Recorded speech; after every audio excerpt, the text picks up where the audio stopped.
Welkom bij het 8 uur journaal. Dit is weer een pre-recording, want we hebben een speciale gast helemaal uit Canada. Vandaar dat de rest van het interview in het Frans is. Nee, grapje, in het Engels. Welkom Denis Rancourt. Hey, I'm glad to be here, Willem. Yeah. Good. We had some previous conversations in a discussion group, COVID for Doctors, or Doctors for COVID Ethics. And what I found fascinating is that you have such a wide view on the problem, really zooming in and zooming out on the system and then again on the details. But before we get to those details, could you please introduce or tell us a little bit about who is Denis and why are you involved in this COVID scam or COVID scandal or the exposing of it? Well, I'm involved, to start with that, I'm involved because I can't avoid it. I mean, it's completely affecting my life and the life of everyone around me, and it's a disturbing thing, and it's totalitarianism. It's the opposite of democracy and a fair society. And so I'm involved because I have to be, and because I want to be as well. I want to change this. I want to play my role to oppose it and to resist it and to transform it and to inform people about it and to inform myself about it. I'm just really disturbed and disgusted by the whole totalitarian takeover. I mean, we have been a degrading society for a long time. I mean, they've been attacking the educational system. They've been making us stupid for decades. And what I find is that the general intelligence among people and awareness, and also among scientists, is a direct consequence of structural freedom for the Second World War, when there's a period of big growth, and to encourage that growth is to allow freedom of private enterprise and of individuals and so on. And that's what happened right after the Second World War. That's a period of great intelligence as well, because people explore, they exchange, they do all kinds of things. There are many fundamental discoveries at that time. And then as they closed down, after they ended, the US unilaterally ended the Bretton Woods Agreement and so on, and stopped the development of its allies in that way, and started really taking over and exploiting the world in a very serious way, using the American dollar as the main currency and extending its military throughout the globe and everything. As that happened more and more, society was closed down because democracy is considered a threat. And we were made progressively more and more stupid as professionals and the institutions were made to align with this project. We were just made more and more stupid. So it's been a very gradual process over decades. And we're at a point now where we're so stupid that they can actually pull this off. A completely ridiculous, insane, nonsensical so-called pandemic. And we believe it, and we're afraid for our lives, and we're terrified and so on, generally speaking. So I would say on both sides, because there's people that believe that there's a dangerous virus, and then there's people that believe that there is a dangerous injection and very dark motives. And I think both of us are a bit more in the middle, that say, well, there is no real threat other one than you perceive by the means of the scam, and it's mostly about a scam. Yeah, I'm not in the middle. I'm of the opinion that there was not a virulent pathogen that landed on Earth all of a sudden, that's complete garbage, that there's the usual array of viral respiratory diseases, and that they seasonally take advantage of seasons in the Northern Hemisphere. And that's accompanied with all kinds of bacterial lung infections, pneumonia, and so on. And that's always there, and it's very seasonal. Nothing special has happened. And I have made detailed studies of all-cause mortality as a function of time and by jurisdiction in many countries, many states, the provinces of Canada, and so on. And what I see is that there is, where there were no significant attacks against people, there is absolutely no anomaly in the all-cause mortality, okay, compared to the historical trend. Where you had vicious attacks in those jurisdictions, you did cause time-wise huge increases in all-cause mortality. In the US, we quantified 1 million extra deaths beyond the historical trend during the COVID crisis, so-called, that I would call the crisis, but it's a crisis of how the government responded and what they did to us. But during that period in the US, it's astronomical. We're looking at 1 million deaths that would not have occurred. And they occurred in very specific times and very specific jurisdictions, like New York right after the pandemic was announced and so on. There were about 30 states in the United States that didn't even have a first increase in all-cause mortality following the announcement of the pandemic. The only places that had that increase in Europe and Canada and the US are jurisdictions that shipped the most fragile near-death people out of ICU units into care homes and then locked them in with all the others. That was it was tantamount to murder. I mean, it was homicide, right? It was just disgusting. And then you're talking, for instance, about Governor Cuomo in New York, who admitted doing this, shipping frail and elderly. Even if he didn't admit it, it's all in the paperwork. All the government memos have been exposed. They expressly did this, and they did it in Quebec as well, the province of Quebec in Canada. Quebec is the province that had the biggest spike of this type, where they aggressively did this, and so on. I mean, the way that fragile elderly people were treated at the beginning of this so-called pandemic is contrary to what science was recommending. Science had always recommended that in care homes, if you want to avoid epidemics in care homes, the way to do it is to look for symptoms and to take people out to treat them outside of the care home if you develop symptoms. Okay, that is, you can find 3 or 4 of the major scientific papers that studied specific epidemics in specific care homes, and they all recommend that. That's how you handle it. That's how you prevent a lot of people in the care home from dying. And we did the opposite. We did the exact opposite. We shipped in infected people from hospitals, infected with everything they had, and we locked them in, and we isolated and stressed the residents of those care homes. And we know scientifically that psychological stress and social isolation are the 2 main determinant factors for viral respiratory diseases, whether you're going to catch it and how serious the disease is going to be in affecting you. This is the work of Sheldon Cohen, Professor Sheldon Cohen in the United States.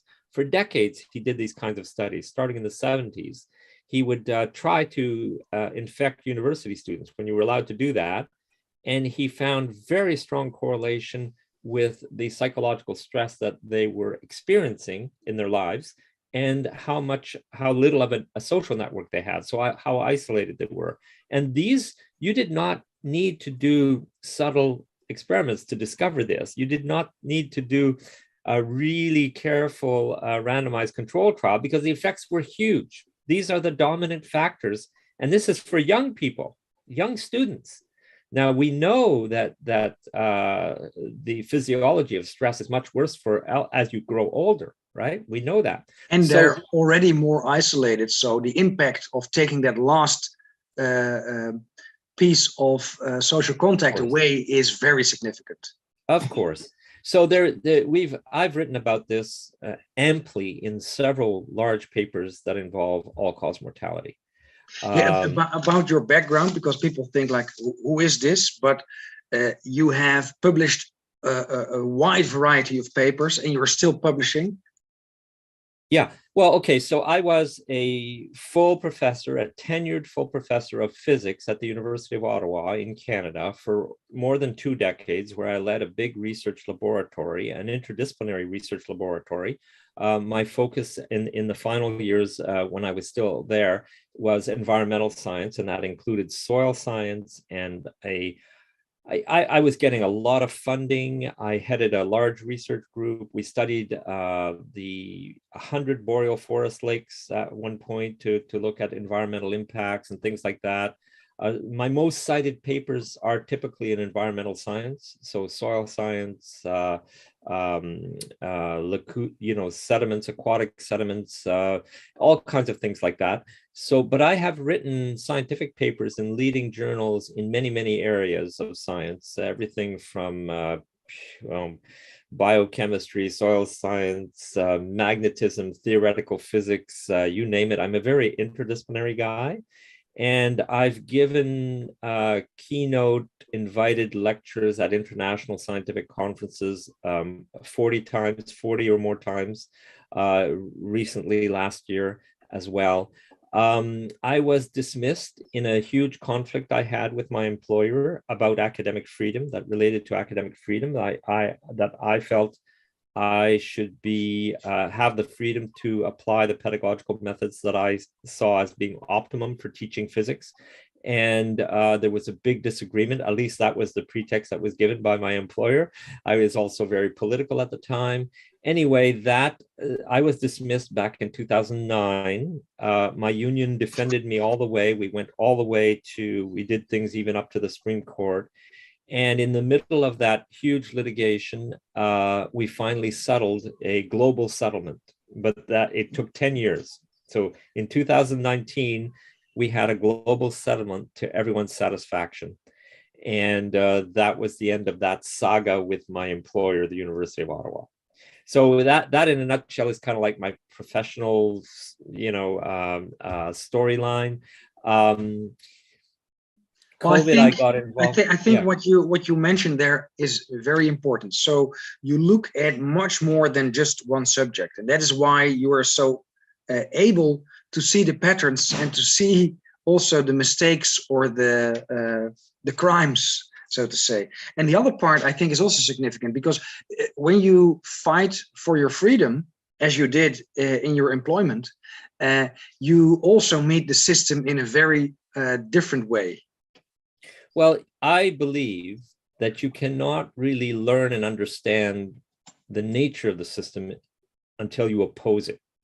It's only when you put yourself out there and you oppose it with your person, and you're personally involved in a real struggle, that you discover the real nature of the system and how it functions and its mechanisms and its structures. So I don't think you can learn this in books. I don't think you can read about it and really appreciate it. I think you have to experience it. And so that's how I've figured out how the system works, is to be involved in the courts. So that includes the legal system, the academic system, the political system, and so on. I have been able to get deep insight by being involved in these sometimes epic struggles that sometimes I would lose in court, sometimes I would win in court, but I sure do understand the courts now. I've been in front of something like 30 or 40 or more judges where I've self-represented myself, and I've been involved with my union in many tribunal hearings and things like that, So I really got to see the system and how the strings get pulled and what the connections are like, and just how completely unjust and what an illusion it is to think that this is, that logic and reason and information are the basis of how they run the world. It's nothing to do with that. So yeah, that's been my experience. So what was it? What event or what fact or non-fact was it for you that you said, okay, something is wrong, or even further, now I have to speak up because this is a crisis that is perpetrated instead of a natural or a natural pathogen, but more an overreaching government? Willem, I'm a special case because I've been speaking out forever. Every time I would see an injustice, whether it was at the university, among the students, anything I would see, I would always speak out. I was always a pain in the butt kind of thing for my department chair, for the dean of my faculty, for the vice president of the university, and eventually for the president of the university. I was always very outspoken and made my criticisms very public. I had a blog that was called U of O Watch, And I posted hundreds and hundreds of articles there about what I would discover about the University of Ottawa and its dealings. And I would do access to information requests, and I would make the documents public. And I was very critical. So I was a troublemaker. And so it's a personality trait. Some people, because of their personal experience, develop a really strong sense of dislike of anything that they perceive as an injustice. And so I take it personally. If I see a student struggling because they're being treated unfairly or something like that, I can really associate with that, and I would come to their defense. And so I worked with student associations. I did all kinds of things. So I'm one of these people that didn't have an awakening because of COVID. I was already just this type of person. And I'm also somewhat knowledgeable of medicine, and medicine as the establishment of medicine, and a lot of the false science that is called the basis of medicine. So I've written a large paper, for example, that's very critical of medicine, and that does an analysis of how cancer is treated and so on. And I did that many years ago. And so I'm intimately aware of how little we actually know, how much of what we think we know is actually most likely wrong, incorrect. And I'm talking about even in the hard sciences, chemistry and physics and so on. And so I'm someone who's very much aware of that. And so I'm very skeptical of anything that happens. And I know that medicine is a total scam. I mean, the third leading cause of death in the Western world, without a doubt, is medicine itself. And this is and when they give you statistics about cause of death, it's an extremely political process, and they never mention medicine as a cause of death, right? It's arguable whether it's the third or the second cause of death, leading cause of death. So we're talking, the pharmaceutical industry.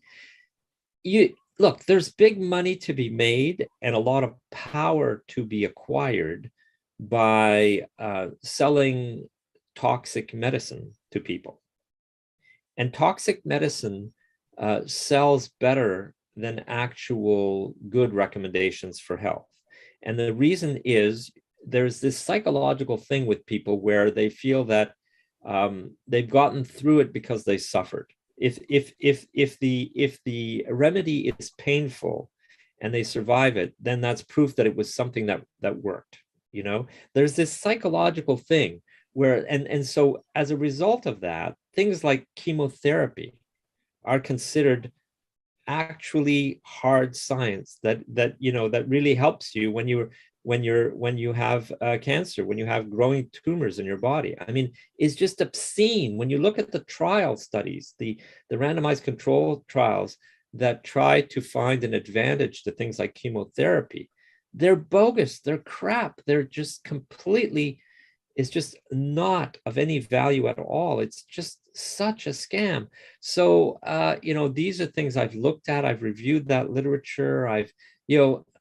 Professor Yanodis, for example, wrote a paper some time ago that I'm sure you're aware of, where I think the title of the paper is, most of scientific research is false. And he was referring to medicine and to these results that come from randomized control trials, right?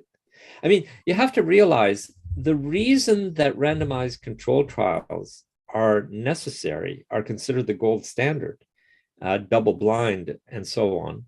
The reason is that the effect of the treatment is too small compared to the variability from individual to individual. That's why you have to do a randomized control trial to see you hope to see a positive average effect. It's because it's too small. If you didn't have this problem, you wouldn't have to do a randomized control trial. If it wasn't so difficult to see the benefit of the medication or whatever it is, you wouldn't have to do a randomized control trial. Everything would be obvious. You wouldn't argue about statistics. You wouldn't You wouldn't have sophisticated methods to look at error and to cover up things and so on. It would just be clear. You give this medication to someone who's has all these horrible symptoms. The ones that don't get it are dying within a week, and within 2 days, those ones survive. Period. You wouldn't need a randomized control trial and spend hundreds of thousands of dollars. Yeah, I think that is one of the problems of modern science, is that it's still a way of bloodletting. It is symptom battling or engaging the symptoms instead of the cause.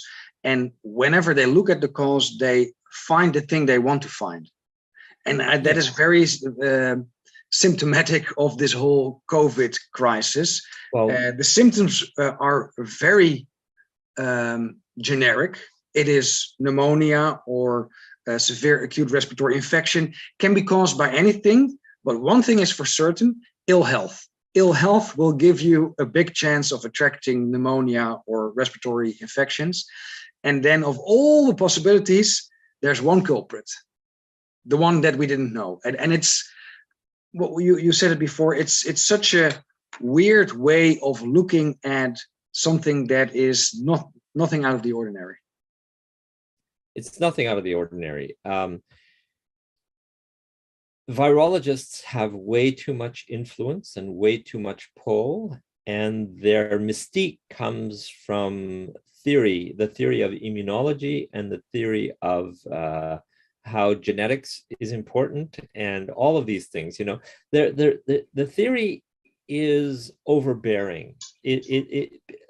Specialists like to talk about the mechanisms of infection, the mechanisms of the immune system. It's mechanisms.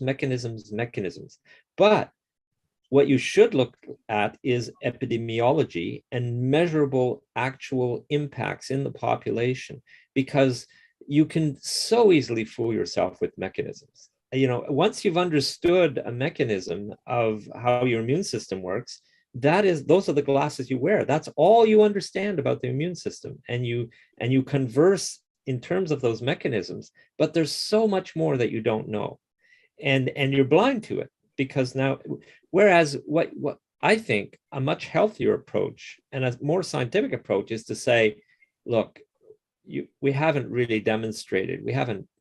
demonstrated convincingly every detail of these mechanisms.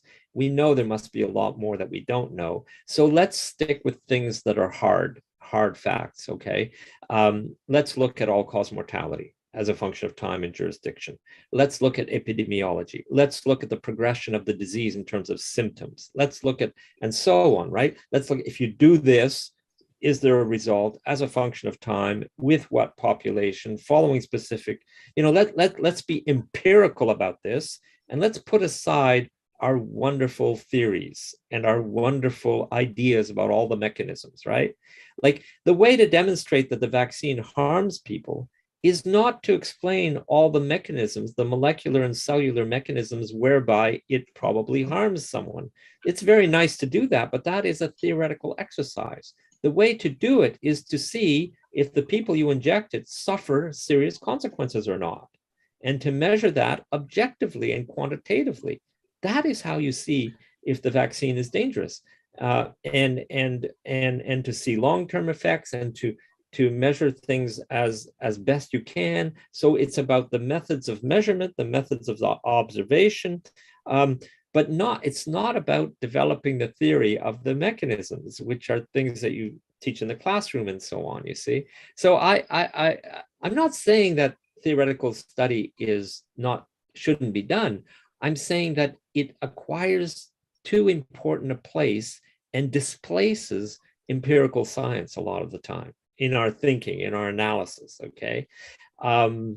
So I completely agree. Then let's take that example of the injections. Some people call them vaccines, gene therapy, biologicals. That's not so much the debate here. But when you look at all-cause mortality, because you have done it a lot, you've written a few papers about it, does COVID pose a health crisis? And do the injections prevent COVID? Let's start with those two questions first. Well, I think your first question presupposes something that I would not admit, that there is a COVID, in the sense that there is a specific virus whose genome has been described that is particularly virulent and is the thing causing the majority of respiratory problems on the globe during a certain period that we're calling a pandemic. I do not admit that premise. I think that's just complete fabrication. I don't see evidence for anything other than the usual, which is many viral respiratory diseases, accompanied with many bacterial infections or all kinds of bacterial pathogens, lots of pneumonia, and so on. That's what I see. So in the United States, for example, I see that even the CDC admits that what they call COVID is most often accompanied by bacterial infection of the lungs, pneumonia. And so on the death certificates, they actually have COVID and bacterial pneumonia or pneumonia.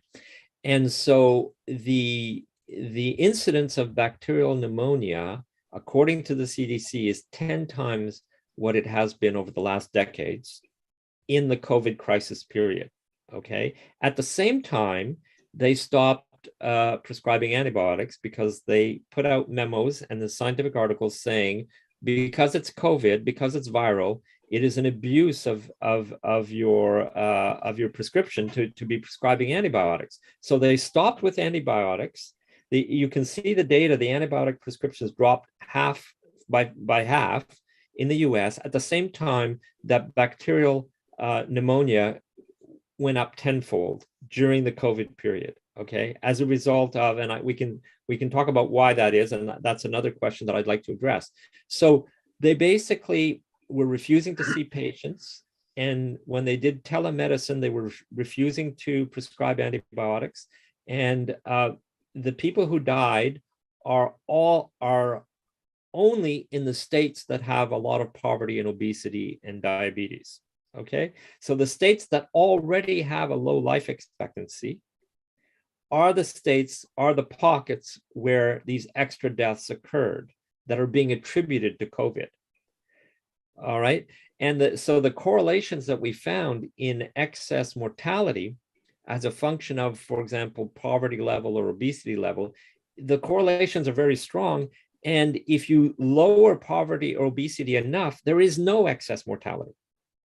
Okay, so it's not about something that spread and killed people. It's about attacking vulnerable populations by destroying their way of life, by destroying their social network, by isolating them, by oppressing them and stressing the heck out of them and scaring them to death. All right, and so the psychological stress would have had a big impact, and the isolation and everything. So you have more murders, more suicides, more everything. And the main thing that there is more of is a pneumonia. Pneumonia is a real killer. And it always has been. In the United States, it's one of the leading causes of deaths of young people, okay, is bacterial pneumonia. We forget that. And so if you have a tenfold increase in pneumonia, that's a serious thing. And if you're not treating it, that's, you're going to get a lot of deaths. And you're going to develop pneumonia under circumstances where you are stressed physiologically and psychologically. That's when you develop pneumonia and these kinds of things.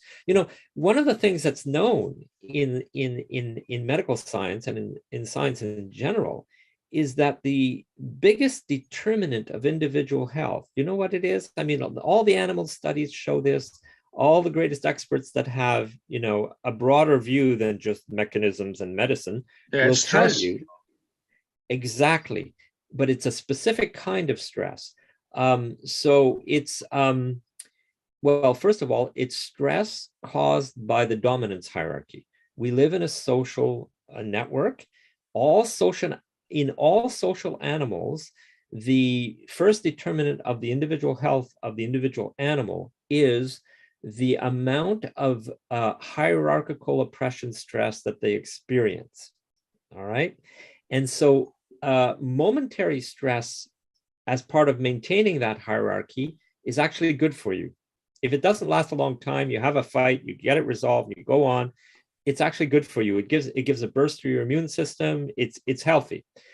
Chronic stress, if you're completely being oppressed all the time, it's long term. You're being put in your place by constant aggression and so on. That's a killer. You're going to be sick more often. You're going to die much sooner. And so it's about stress from this dominance hierarchy. And if it's chronic, the chronic type.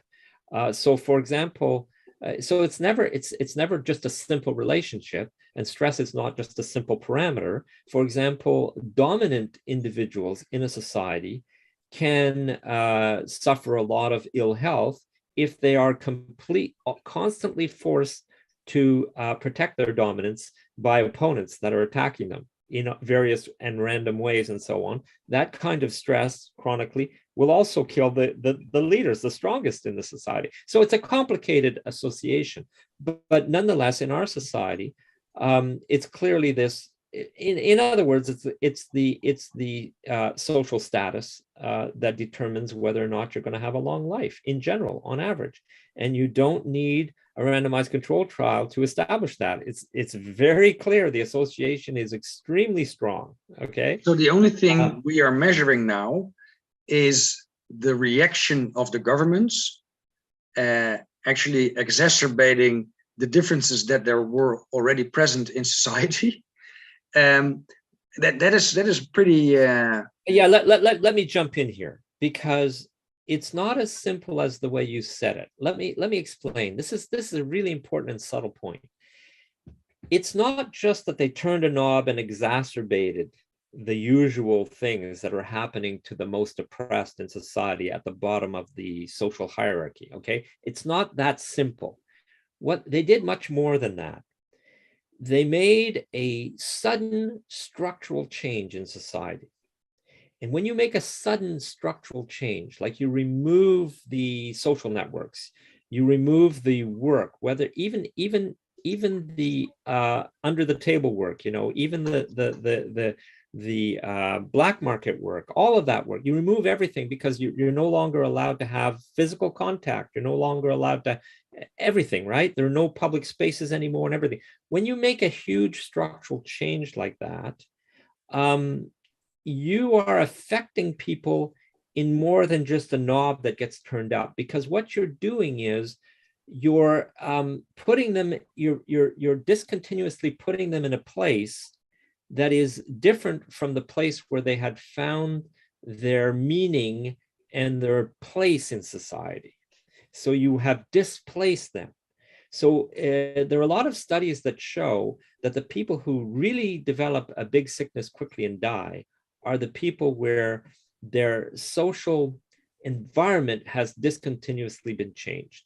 So, for example, someone has a career and sees their personal identity as this career, and they lose their job all of a sudden, and they don't get rehired. And within years, they're dead. Cancer, heart attack, whatever. Okay. So these discontinuous changes that directly impact how you view yourself and your place in the world, and whether or not you have a place in the world, those are deadly changes. And so they did that to the people who were most on the edge in terms of health. And they did it in a big way. So what we see, Willem, and it's very stunning in the all-cause mortality, as soon as the pandemic was announced on the 11th of March, 2020, and they said, we're all going to die, and there's this terrible virus and everything, and we're closing everything down, and you're in lockdown from now on, and you're this and you're that, and everybody wear a mask, and you can't have contacts with each other, and you're all toxic people spreading this terrible thing and all. As soon as they did that, all-cause mortality in every jurisdiction that we studied went up discontinuously and stayed high for the entire period. And you can see it, even though it's difficult to detect in terms of the total. The more sensitive view of it is if you do all-cause mortality by age group. So, for example, in Canada, where it's hard to see and you don't detect any measurable change in total all-cause mortality, per cycle year or per calendar year. You don't detect it, and I can show graphs about that. Nonetheless, in the younger age groups, you see an increase compared to what their baseline would be historically. And it stays high, okay? And that is true, especially in the United States, because the United States had many large pockets of very vulnerable populations. And that's where they really, among the Western countries, that's where they really killed the most people. I said 1 million. 1 million is our quantitative value. So in the United States, what happens starting right at the beginning of the pandemic is that all the young age groups were dying way more than they normally would. So I'm talking up to 44, 44 years and below, you have this sudden increase like that. It's incredible. And that's very visible in the United States. So this is not a viral respiratory disease. This is a structural change in the society, an attack against people that is completely demolishing how people see themselves, their utility in society, their jobs, everything, how they operate day to day, and it's causing all the young age groups to be killed much more. I put a graph on Twitter that shows the relative change in mortality in the United States since the COVID period was announced compared to the previous year over the same number of years. And you can see my histogram. So the youngest people, I think it was 0 to 4 years old, there's only a 2% increase. The next age group, there was is the biggest, up to 44 years old, is 40% on average more than they would normally be dying in that period. 40% more. And then you have this histogram. So it's typically 40, 30, 35, and so on. So the elderly people, who are the most that died in quantity because they're the most fragile and there's a lot of them, in terms of per age group, what you die of and how many die, it's not more than the younger people in that period. This is not a viral respiratory infection. This kind of situation where young people are killed in an important way, the last time that it occurred was 1918, the so-called Spanish flu. The so-called Spanish flu was not a viral respiratory disease. It's been shown by 3 or 4 high-quality scientific studies that virtually everyone who died had an important bacterial lung infection. Okay. You need bacterial lung infections will kill indiscriminately all age groups. Of course, it's co-happening with all of the usual viral respiratory diseases, but you need it to be able to come up and to be able to kill people. And that happens like in 1918, right after a war. You're still in the exploitation of people by the growing industry. Workers are in horrible states. They're coming back from the war and they're either jobless or in terrible jobs, and so all the social conditions of the time and the discontinuous change, especially for young men in 1918, just after the war, in terms of what is their place in the world. What is the purpose of their life? That discontinuous psychological change, all the conditions were such that bacterial infections killed a lot of people, millions, at a time when there were no antibiotics. Okay, before antibiotics were developed and discovered. So what we have during the COVID crisis is a recreation in the United States of what happened in 1918. We have a recreation. We have no more use of antibiotics, great decrease in the prescription because we're told that it's not bacterial. We have conditions such that bacterial infections with co-viral infections are going to be very prominent, are going to take over in the fragile populations whose social networks and the entire environment has been structurally transformed. Okay, we have recreated 1918 in the United States during the COVID crisis period. That's why you got 1 million deaths in the United States. Okay, that's the recreation was done by a large extent via media and social media. Now, I just found out that both my Twitter accounts are suspended indefinitely. Did you meet the same censorship? I have so much experience with legal battles that my tweets are legally intelligent. Okay, I push the limit, but I know what the limit is that I could defend this in court. So I think that anyone at Twitter who evaluates my tweets knows that. Okay? Well, I think so too, but my tweets or my accounts were taken out very likely by the intelligence agencies. So it has nothing to do with any legal ramifications.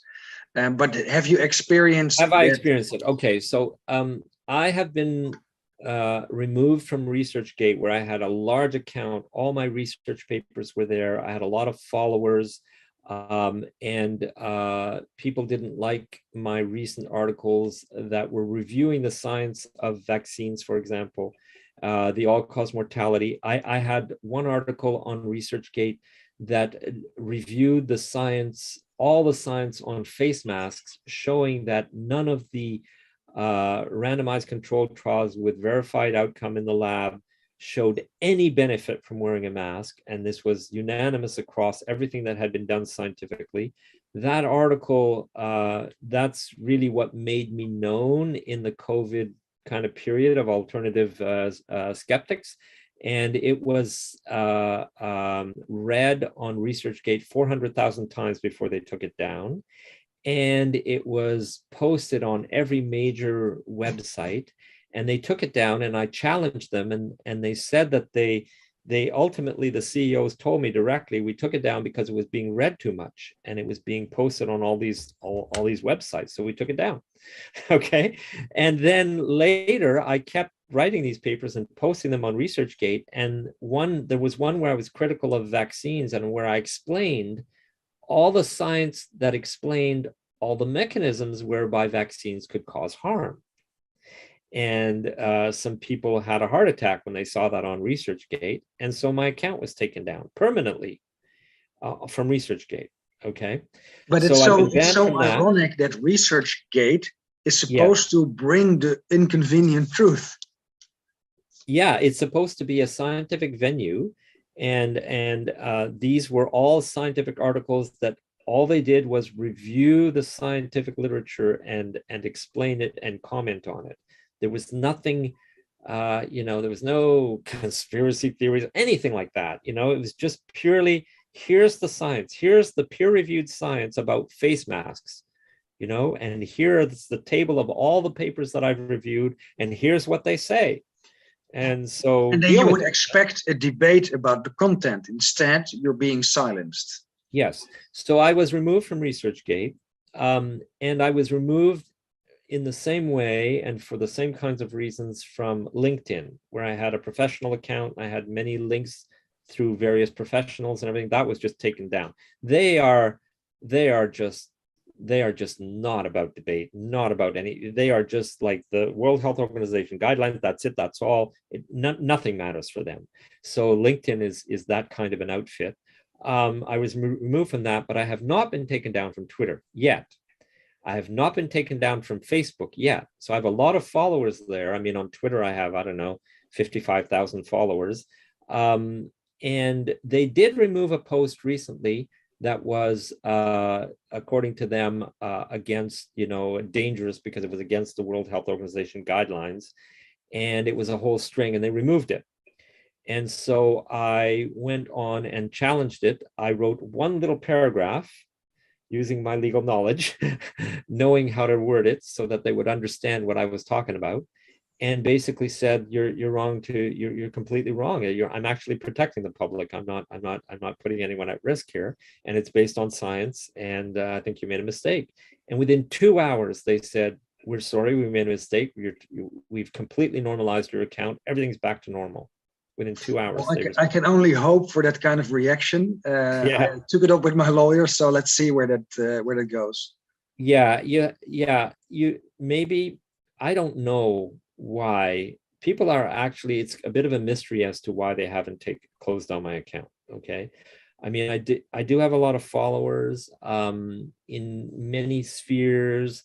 I am careful, and you know what?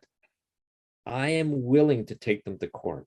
And maybe they feel that, maybe they can see it, maybe they know, my litigation history is not a secret. It's all over all the databases on legal battles, the official government databases. You can find 50 or more legal decisions that I'm involved with, in everything from tribunals all the way up to making requests to the Supreme Court. Okay, so I'm a litigious person, and maybe they know that. Okay, maybe they understand it. So and I know what the legal arguments would be. I think I know a lot of them, and I know a lot of lawyers, and I'm so but who knows, maybe besides being well prepared, isn't this the craziest thing, that we scream for a debate, we give all the sources, the links, the research, and we say, well, can we please debate this? No, I'm not even asking you to admit that I am right. I'm just open for a debate. And only by doing that, we get censored. Absolutely. So do you think that it was a specific tweet that got you banned from Oh, absolutely. Yeah.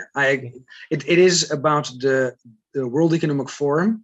One of the operatives of the World Economic Forum is part of our government. Now she is becoming Minister of Finance. So her home address, which she already expressed, and there was a lot of special, so it was the least secret address in Holland, and somebody submitted a request for the registry of that address, and they got it in return, like this is shielded information. So I put this on Twitter. Why is this information shielded? And that brought a whole explosion on Twitter, and Twitter took off the accounts. Yeah. So maybe we pushed on a very sensitive subject. Now, why is it relative? If a foreign entity owns property in which a Minister of Finance lives, that could be a problem, to be honest. Yeah. You touched on absolutely, there is an absolute red line that they're very careful about, that they really enforce in a big way. And that is anything that would suggest or enable the public to take things in their own hands. Okay, so if you, another time, the only other time that a tweet of mine was removed is when I suggested that a politician in Ontario be tarred and feathered. Okay, so you have an image of people actually mobbing, physically mobbing a politician to tar and feather them. Of course, it's an expression. Of course, I was not making a death threat. I was not doing anything illegal. It's obviously a historical reference to tarring and feathering. In Holland, we already had some people sentenced to jail for saying less than you said on Twitter, actually. Yeah. So this is the establishment system that controls the power structure. This is an absolute red line, because it creates this notion that people could actually physically take things into their own hands and actually physically overthrow, whether they be police stations or whatever, and go to politicians' homes and all these kinds of things. So that is, they absolutely need to prevent that, because that is the spark, that is the catalyst to what could be a civil war, or what could be physical unrest that actually threatens the system. Okay, so that when you any time that they feel that you're crossing that in any way, they will remove you immediately. Okay, and if they feel that you're an individual that is likely to continue, or that has done that more than once, and so on, then they're not going to think twice about it. They're just going to take you out. Okay? Yeah, well, let's see where that goes. So if you look at the injections, because we have asserted that there is no public health crisis in the sense that there is a lethal pathogen, So then, of course, an injection couldn't work because there's not the problem to solve to begin with. But do they harm? That is now the question. Do they harm? Yes. Do the injections harm? Yes. So there is no doubt that the injections can kill people and do kill people because it's in VARs. Okay. I am working with a researcher. I'm a volunteer researcher at the Ontario Civil Liberties Association. That's my main kind of connection to an association. And the executive director of that association is a PhD in physics also, and his name is Joseph Hickey. And he has done a deep dive into the VARS data. He's a data scientist by profession, and he's a volunteer executive director of the Ontario Civil Liberties Association. And he's in the process of still doing a deep dive into the VARS data, and he shares his graphs and we discuss it almost daily, okay, because it's so fascinating. It's such a rich database. And what we're seeing is that there, without a doubt, when the vaccine was first rolled out, they were prioritizing elderly people who were considered the most fragile, and without a doubt, they killed a lot of them. That's where the peak in deaths occurred, is until they had vaccinated the target group that they considered most fragile that you could vaccinate, they were killing lots of people. And there's really a hump in time in terms of the date of the death. You can really see it. And the median age in that period is 80 years old. That's the median age. So there is no doubt that when you vaccinate fragile elderly people, you're going to kill a lot of them. A significant number that's very measurable and very obvious in the VARS database. No doubt about it.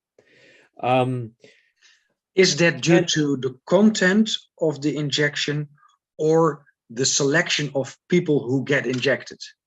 Well, I would have to say it's most likely a combination of the two. You need both.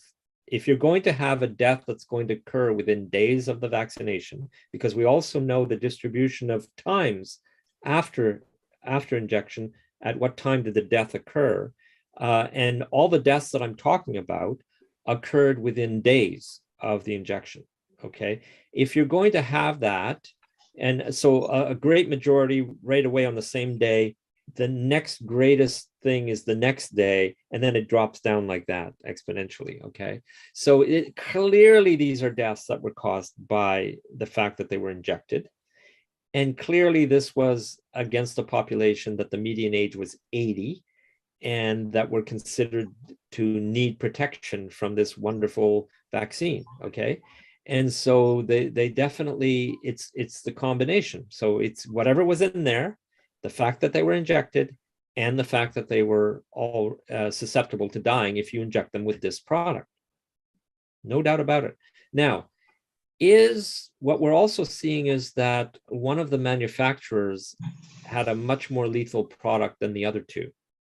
Okay, so the Janssen product is much more lethal than Pfizer and Moderna, without a doubt. So if people are interested, we showed some data of a German research group that does this test with dilutions of the different injections, and you can actually see the batches of cells dying with the addition of the Janssen fluid in a much higher rate, or in a much lower concentration compared to Pfizer or AstraZeneca.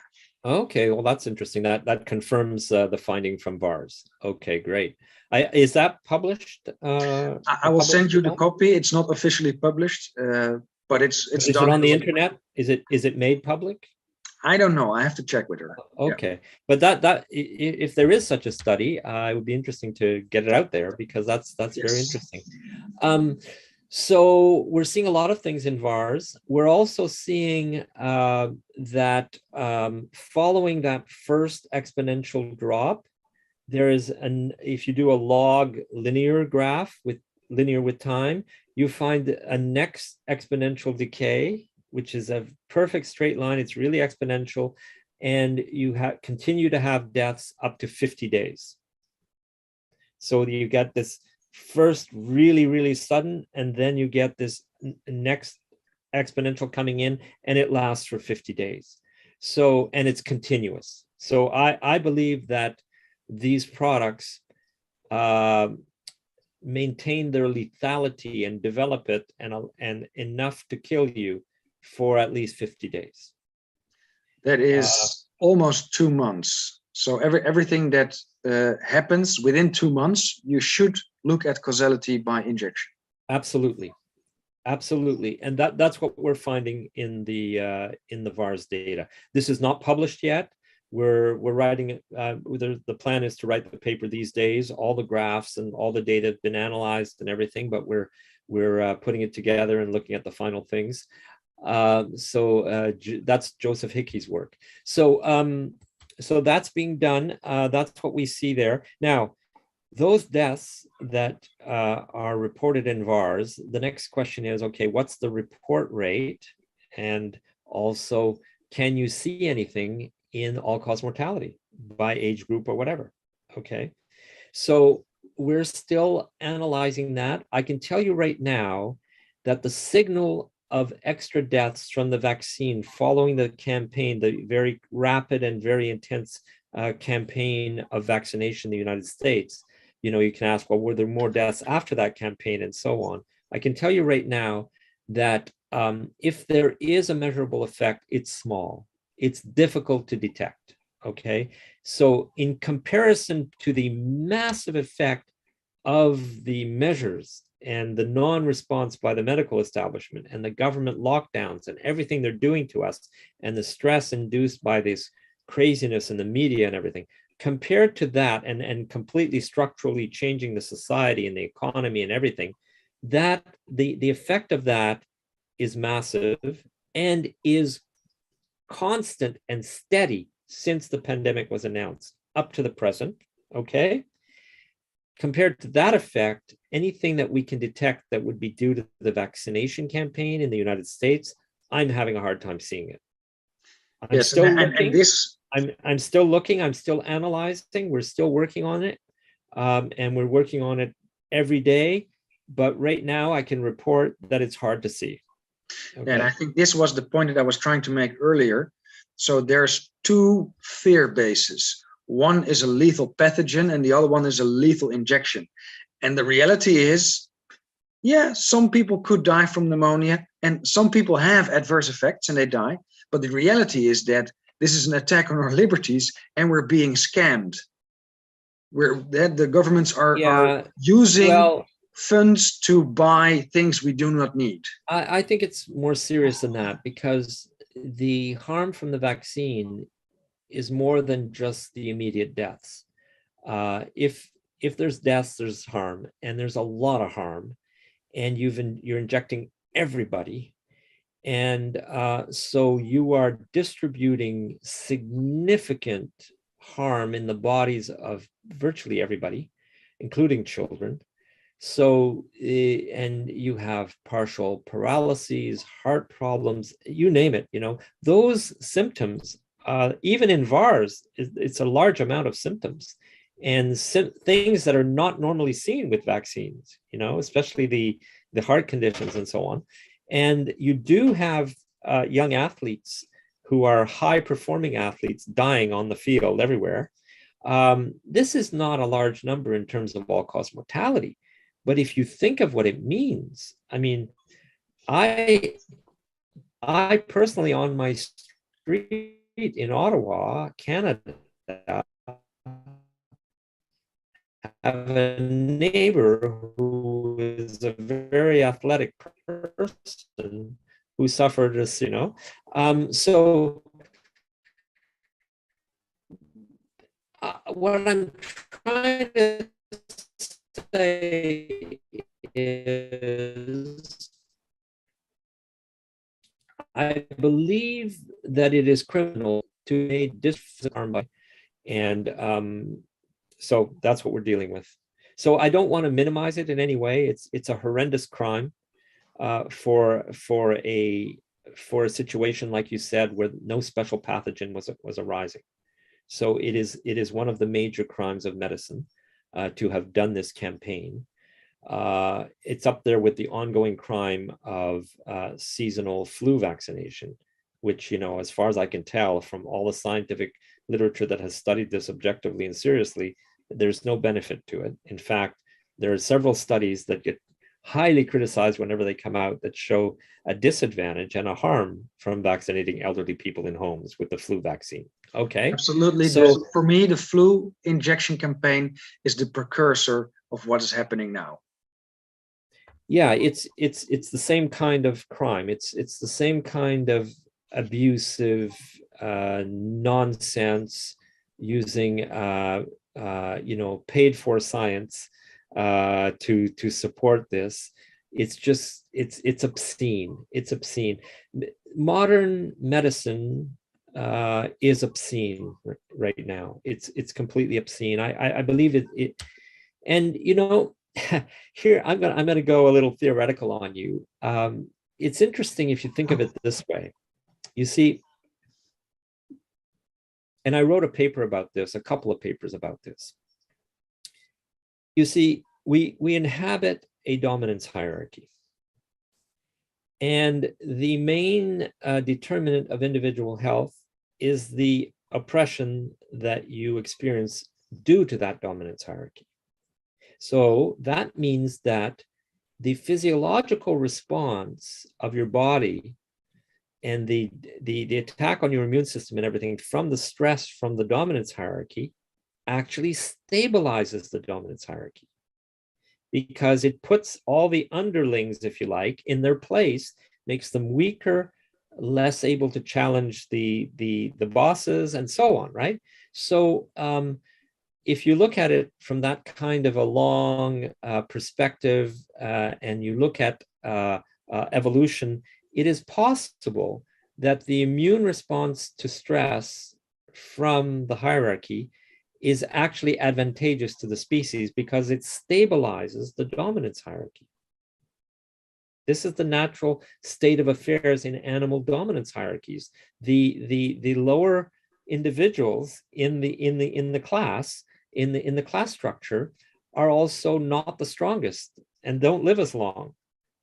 But they're needed. It's a full structure, a pack of wolves or whatever. They survive and are successful as a species because of this dominance hierarchy, which is stabilized by this mechanism. Okay, so if we entertain the theoretical possibility of that, which I think I was the first to propose, then medicine is just a technological, modern human extension of that. Medicine is a way to enforce this mechanism whereby the oppression is going to make you sick. It's part of maintaining the social hierarchy. So the medical system is part of maintaining the social hierarchy. It is there to keep you in your place, to keep you dependent, with the belief that your health depends on them and their ability to have science and to intervene when you're sick and so on. It keeps you dependent on them. It reinforces the hierarchy in the same way that organized religion does, in the same way that many things do. So I see medicine as a system of that type, and all the systems of that type can have pathological dysfunction.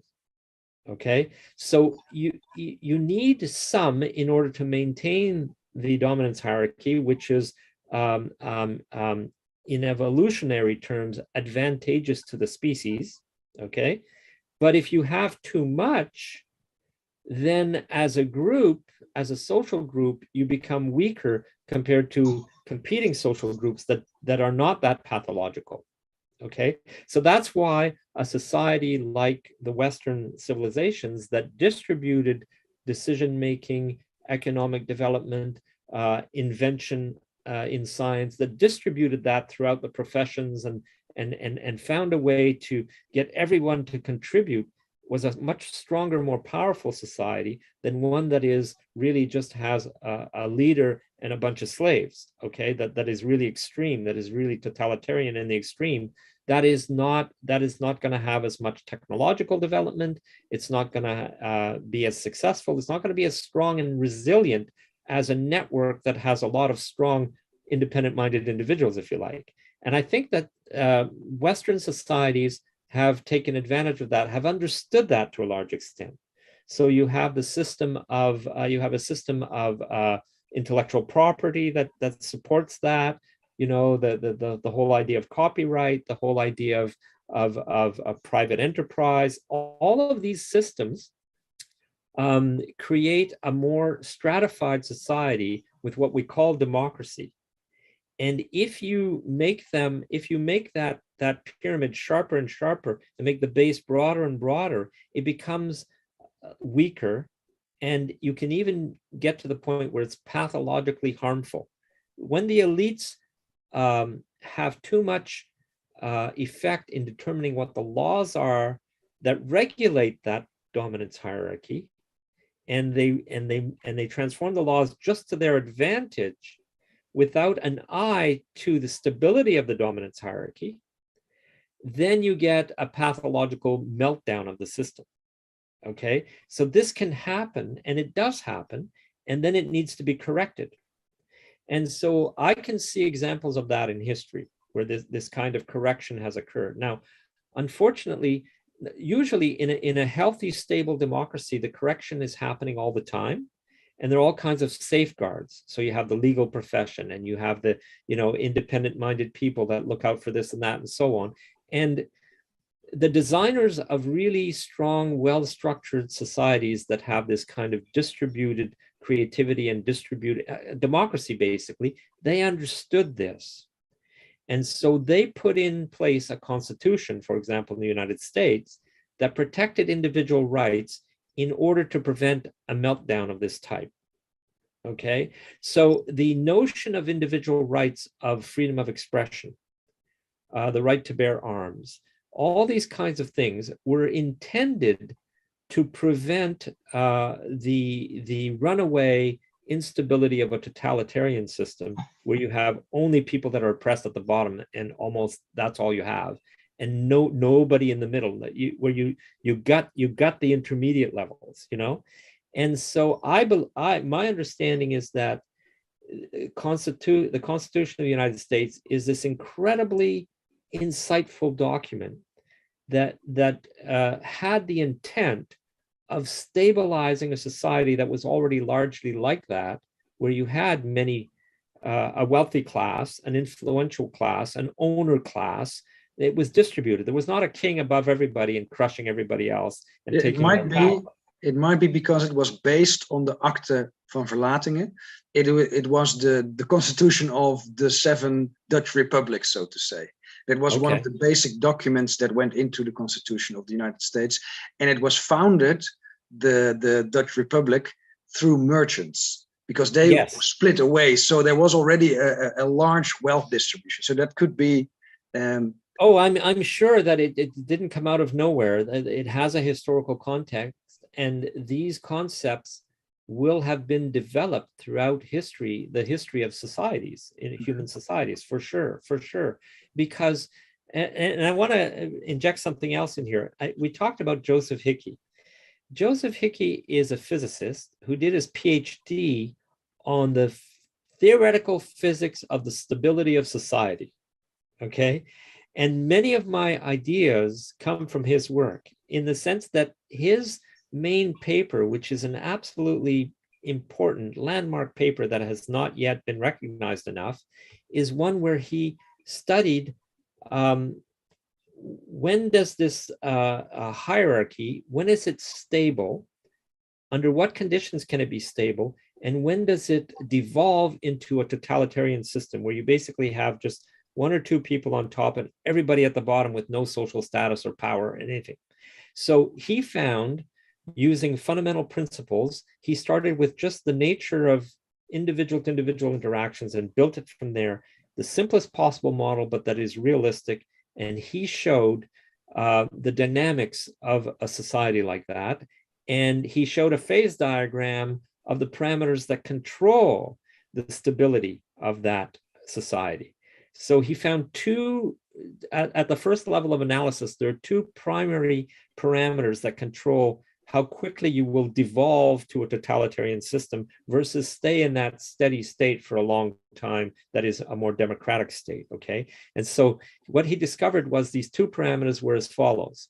One is how violent the society is, meaning when you break a rule and the people above you punish you, how violently do they punish you? What price do you pay for going against the dominance hierarchy, okay? So that is the degree of violence in the society. So are you getting a fine or are you being killed? You know, are you being tortured or are you losing something or, you know, being put out of work for a month or something? You know what I mean? How violent the society is. That's one of the important parameters. And the other parameter is what level of domination is there in the society? Meaning, when you go against a powerful institution or a more powerful individual in the society, what is the probability that despite the difference in social status, you can still win sometimes in your particular interaction, in the particular fight that you're having, okay? So if the probability that you can still win is non-zero, then that is a more fair society. And if the probability that you're going to win is essentially zero, as soon as you go against anyone who's moderately above you in the social structure, then that is a very totalitarian society. So that parameter, those two parameters together define a phase diagram. And depending on where you are in the phase diagram, your society is quickly evolving to a totalitarian system or is relatively stable in a democracy. So what he found was that if the society is very violent, you're going to that totalitarian extreme. If the society is very authoritarian, where you just can't win ever, you go to court and you think you're going to have your rights protected, but you never win, then again, you go to that totalitarian extreme. And it's only when you reduce those two parameters enough that you find a domain where, as a function of time, the society can be stable in a non-totalitarian system for a long time. And then he studied the dynamics of how quickly you evolve out of that society, because you're always marching towards totalitarian. That's the general trend that he found, okay? So the time life of the society within this stable hierarchy is something that he studied in his paper. It's a very important paper. So that kind of colors my understanding of how societies are structured. See, I've come to believe that the simple political theories are incorrect. They're unrealistic. So socialism, capitalism, as they're described, are incorrect. What you have to do is recognize that you're an animal society and you are occupying a dominance hierarchy, and that therefore there is always a tendency to go towards totalitarianism, and you have to figure out how to ratchet it back. So when you're adjusting the laws in society, you're adjusting the punishment when you break the law, and you're adjusting the conditions under which, when you have a legal battle or a battle of some kind between corporations and so on, you know, will the most powerful always win, or is there some fairness? The laws that regulate that are laws that, those two things are laws that regulate for the stability of the society. And when the elite are manipulating those laws to their advantage without regard to stability of the society, that's when you get a pathological system that can become totalitarian. And the problem with a totalitarian system is that it can't stay totalitarian forever. A lot of people suffer for a long time, and eventually another society that is less totalitarian discovers the huge competitional benefit of a distributed system, and there's a war and they take you over, or they threaten you enough that you adapt in that direction. So these totalitarian systems, they can last for a long time, you know, but they are ultimately, in a complex world with many societies, they're ultimately not really optimally competitive. And since we are human and we have minds and we can understand this, we can choose a society that is more fair and that is more, more equilibrated and farther from that extreme of absolute slavery and so on. So we discussed a lot of very interesting topics, sometimes a bit theoretical, but I really like the approach of going wide and zooming in and zooming out. So I hope that we will have another opportunity to elaborate, and also when some papers are published, please come on the show and give us an update. We haven't gone really into the details in the graphs, so we'll keep that for another time. Do you have a wish for the Dutch audience? Well, I would like you to see my website. Maybe, I don't know, maybe you could show that it exists and what it looks like. This is the website, yes. denisrancourt.ca, and it has a lot of information. And there's a COVID section there, as you can see. Yep. And that has, if you click that, you'll see the various papers I've written that relate to COVID, whether it's masks, critiques of other studies, and there are, I think, 4 or 5 papers on all-cause mortality of different jurisdictions and so on. Great. So we'll put it also in the description. It will most likely air on Wednesday the 12th. Thank you again very much for this conversation, and see you soon. All right, it was my pleasure. Bye now.